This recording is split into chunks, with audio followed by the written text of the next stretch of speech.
Пигласы, но они летают везде, и они всегда жили. Мало кто о них знает, и поэтому я хочу рассказать всем о них.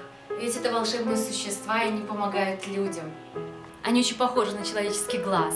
И, кстати, цвет всегда голубой, потому что это цвет неба, цвет яркого весеннего неба или лета. Это похоже еще на цвет тосола, разбавленного с молоком. Они прилетают в тот момент, когда человеку очень нужно вдохновение, либо когда кто-то влюбился, тогда они тоже прилетают. Иногда я посылаю человеку пигласа, но тогда я сама чувствую, что теряю силы. Они рождаются из яйца. Их яйца очень похожи на куриные, но их можно найти повсюду. Допустим, на песке, можно даже нечаянно на него наступить. Но в отличие от куриного яйца, у них скорлупа настолько пластилиновая, что ничего с пигласом не произойдет. И, как правило, из одного яйца рождается сразу два птенца, если, конечно, так можно назвать, ведь пигласы это не птицы. А один детеныш с черными крыльями, другой с белыми. Но это не значит, что если с черными крыльями, то это мальчик, а с белыми это девочка. Или один злой, второй добрый. Ведь все пигласы, они самые добрые. Добрее их вообще, я не знаю, существ в мире. А мы их не слышим. Поэтому, может, и не видим. Они разговаривают еле-еле слышно. Знаете, как вот пузыри вылетают мыльные и лопаются. Вот так они и разговаривают, так вот.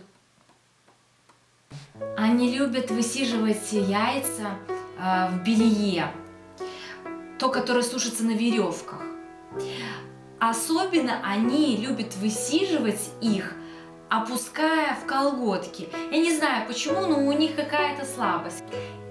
И когда пиглас вылупляется из яйца, первое, что он делает, это зовет маму. Пузырями, еле слышно, но она прилетает к нему, и первое, что она несет своему ребенку, это деревянная прищепка. Они ими питаются, берут их где только придется, воруют их с бельевых веревок, иногда проникают в помещение, ведь они могут пролетать сквозь стекла и забирать их с подоконника. Я часто подсыпаю им деревянные прищепки, и лучше всего вообще носить их с собой в сумке. А еще пигласы питаются чувствами. В первую очередь они питаются чувствами. Как они это делают? Ну, допустим, есть пара. Мужчина и женщина. И они любят друг друга. И тогда пиглас подлетает к этой паре, и он питается этими чувствами. Не забирает, просто питается этой любовью. Но сразу становится сыт. И если же пара ссорится, он улетает от нее. Ну вот они поссорились. И пиглас сразу грустит, он даже не злится. И он тогда проникает в голову виновного, он просто пронзает своим клювом голову, поселяется в ней и начинает клювать, клювать, клювать. А что значит клювать?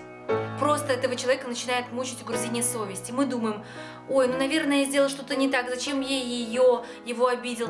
Я зря сказал, что не приду, или что-то вот она сделала не так. Мы думаем, это угрызение совести, а на самом деле нет, я-то знаю. Это пиглас клюет вас в голове. Пигласы любят слушать музыку, хорошую музыку. Они любят читать, они разбираются в живописи. Они сторонятся злых людей, они их избегают и улетают на расстояние, а вот добрых, наоборот, защищают. Это как своеобразный оберег. Они охраняют человека от всяческих воздействий со стороны нехороших людей. Они будут с ним до конца. Пигласы существуют, я в это верю.